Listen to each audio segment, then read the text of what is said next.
Ya se ha dicho a través de los distintos medios, el Servicio Nacional de Meteorología ha emitido avisos de inundaciones para muchos municipios. También esperamos ahora a las 9 de la mañana, son las 9:05, un 100% de probabilidad de lluvia para gran parte de la isla. Así que todo aquel que no tenga que salir del lugar donde usted se encuentra ahora mismo, pues mire, vamos a evitarlo, ¿verdad? A la medida que a usted le sea posible, porque la situación está un poco complicada en la calle en el día de hoy debido a esta lluvia de la onda tropical que está pasando por nuestra zona. Nosotros aquí estamos contigo en vivo a través de Nueva Vida 97.7. También sabemos que hay muchos lugares donde hay falta de energía eléctrica a esta hora de la mañana. Ya han comenzado algunos de los, ¿verdad?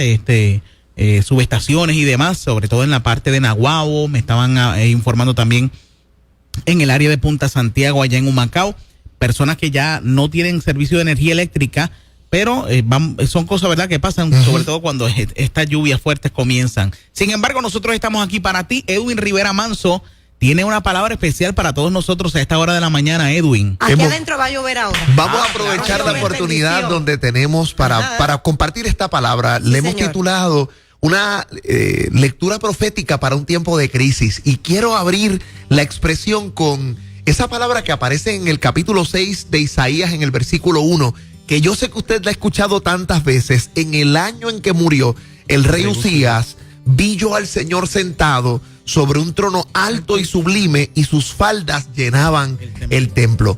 Es una visión interesante porque en el año 740 muere el rey Uzías. El coloso del nordeste era Asiria, eran los dueños del mercado, o sea, los dueños de las que tenían esclavizados a los pueblos en cuestión. Y este relato manifiesta que en una época de crisis gubernamental, que en una época de crisis del gobierno, el Señor abre las ventanas de los cielos y le muestra al profeta Isaías que Dios está sentado en un trono alto y sublime, y que es tan grande que solo las faldas del templo llenan ese majestuoso edificio que debió haber visto el templo de Israel.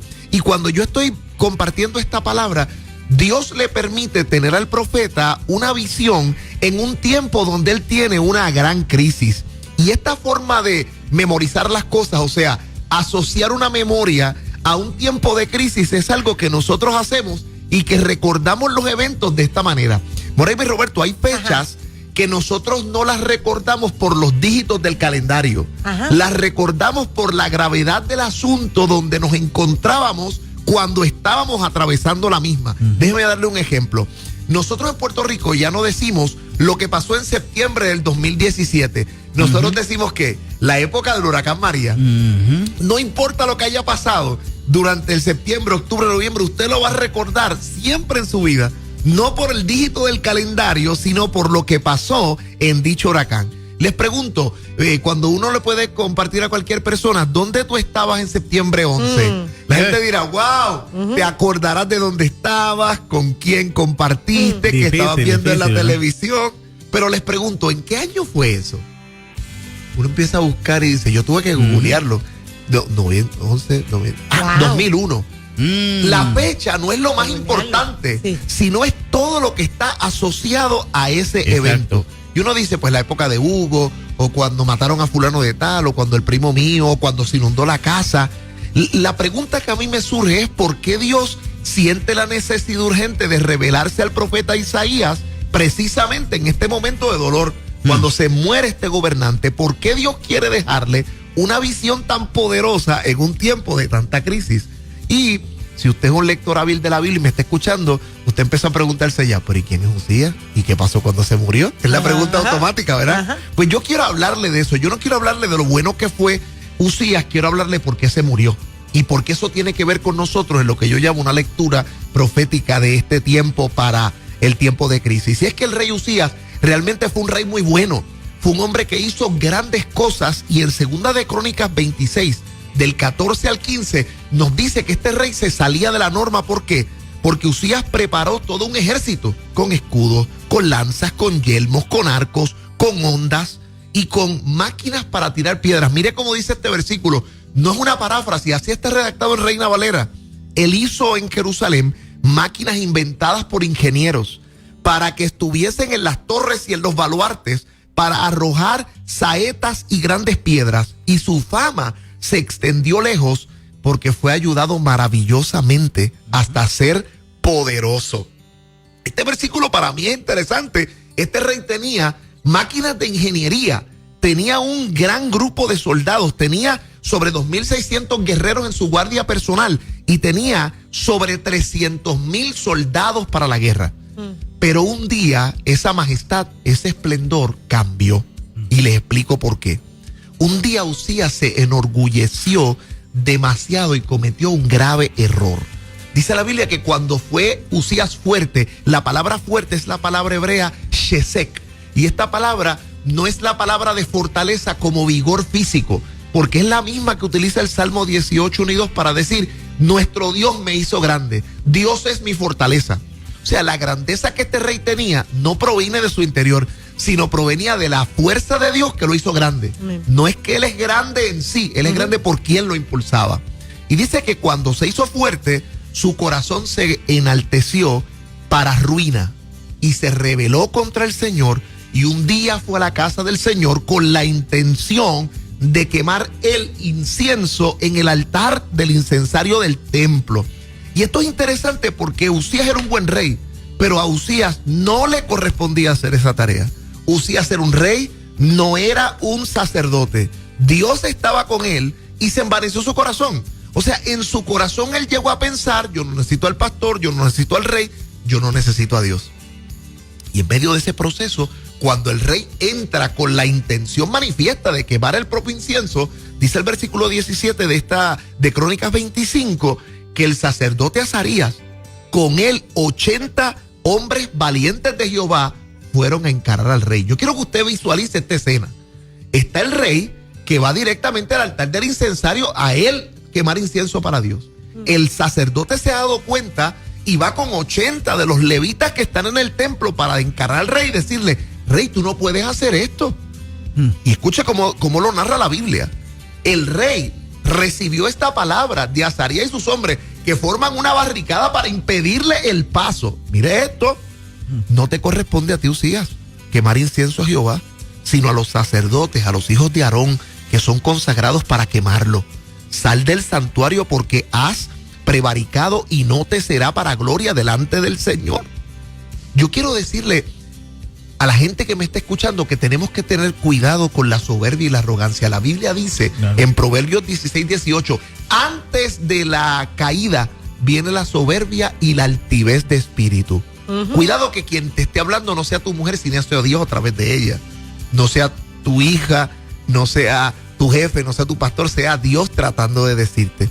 Pero entonces Uzías no escucha, se cegó el gobernante, no escucha al pueblo, no escucha a sus sacerdotes, y dice que teniendo el incensario en la mano, porque él decidió hacerlo, dícele el texto bíblico que se llenó de ira contra los sacerdotes, y cuando intentó ofrecer el sacrificio, se llenó su cuerpo de lepra. Le empezó una lepra en la frente, y los sacerdotes, al mirarlo, le dijeron: tienes que salir del templo, porque en la casa del Señor ha pasado por tu acto juicio sobre ti. Y de inmediato Uzías fue herido con esta enfermedad de lepra, y Dios lo amaba, pero no iba a permitir que no fuese un sacerdote santo quien pudiese quemar este sacrificio en el templo. Y dice los versículos 20 y 21 que murió solo en una casa, aislado, porque no podía estar, y su hijo tuvo que hacerse cargo del templo. Ahora, le estoy dando este detalle porque por lo regular tal vez nunca usted había compartido la historia de por qué Dios quiere revelarse al profeta Isaías en un tiempo de crisis. Y para mí, Dios escoge revelarse en un tiempo de crisis porque esta revelación no es una revelación de juicio. Para el profeta es una revelación de gracia y misericordia. Para el profeta es una revelación de misericordia y de redención. ¿Por qué? Porque literalmente, aunque tu rey esté en rebeldía, Uzías, pero yo te voy a mostrar algo mejor. Yo te voy a mostrar mi presencia. Yo te voy a levantar los ojos, yo te voy a levantar la cabeza, yo te voy a arreglar la vista para que tú veas que yo estoy a pesar de lo que ha pasado. Y yo vine a decirle esta mañana a Puerto Rico que en el trono todavía hay uno que gobierna. Sí, que aunque nuestro gobierno pueda haber muerto, como dice el pasaje, Dios tiene todavía el control de nuestro país. Sí, Dios señor. tiene la probabilidad de tener un plan para nosotros y bendecirnos en gran manera.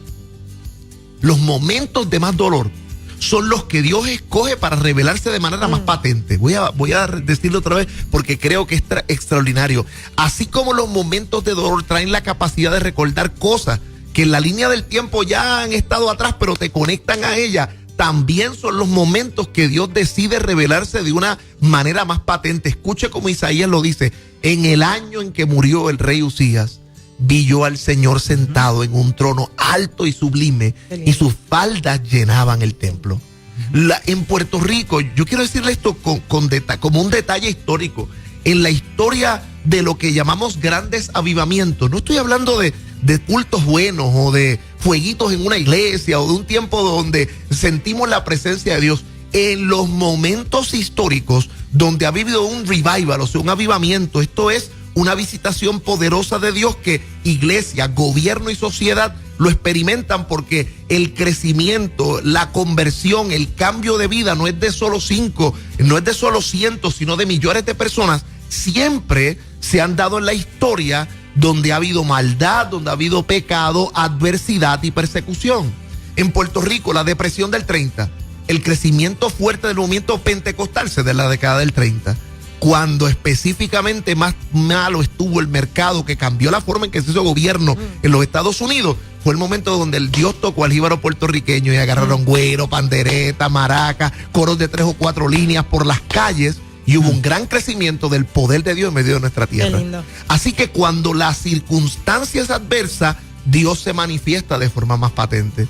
En 1517, cuando el maridaje posiblemente de la institución del papado, de la iglesia y la sociedad estuvo en su peor crisis, Dios levantó a un hombre, Martín Lutero, para clavar en las puertas de Wittenberg, Alemania, unas tesis que trajeron un avivamiento de la fuerza de la fe que cambió el cristianismo para siempre. Yo no sé si usted se recuerda los cultos que teníamos inmediatamente terminó el huracán María. Yo no sé si usted se congregó en una iglesia que se fue en volanta. Yo me congrego en una iglesia donde parte del techo se fue, donde no podíamos hacer el santuario tenía hongo por todos lados, y los primeros cultos fueron como, había un almacén y era el patio, y primero era el patio, lo que habilitamos era el almacén, y eso fue extraordinario. Pero esos cultos donde no había aire acondicionado, te dieron bueno. Llegar y abrazar a los hermanos, sentir la presencia de Dios. ¿Usted se acuerda de esos cultos? Claro, sí, claro que sí. Claro que sí. Uno se dio cuenta que aunque es deseable el aire acondicionado, la silla, el blower, la queratina, todas esas cosas, el gabán, la corbata, todas esas cosas son lindas. Pero en ese momento de crisis, yo estoy seguro que hubo gente que experimentó una manifestación poderosa de Dios. Se murió tu seguridad, pero abriste los ojos y te viste y viste que el Señor estaba contigo. Y yo quiero en esta mañana ir finalizando con esta palabra.